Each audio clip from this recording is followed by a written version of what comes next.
Hello girlies, welcome back to the channel, and today here I am with my yet another recommendation and in the project that I was running like readers at home.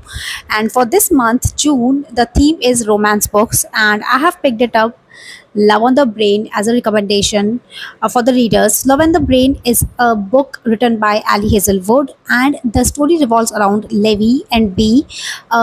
Levi is a neuroengineer in NASA and is working on a project, and B is assigned, who works in healthcare, is been assigned on the same project in NASA, and she has to work under Levi. But Levi and B, they both share a past during their graduate school where there is miscommunication, there is misunderstanding, and it is an enemies to lover kind of a story. They both start working. There is a tussle. There is a lot of chaos that is happening in between over there, in between them actually, mostly. And in all of that, there is also some shady thing which is being going on. The equipments go missing, the emails never reach, the messages never conveyed, and because of that the misunderstanding keeps on increasing.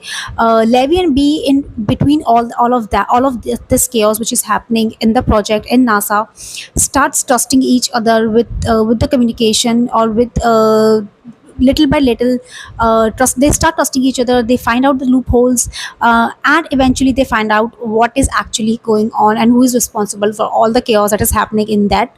It is enemies to lovers story, so yeah, it is a good one. So spice level is really is good. If you like spicy romance, it is the one. You can pick it up really well. And I think it is hardly 300 or something pages book, if I'm not wrong. Yeah, it's hardly 350 or 40 pages long, so it's not too big. You can easily finish it off in 2 to 3 sittings. If you're a slow reader like me, I actually took 3 to 4 days to finish it off.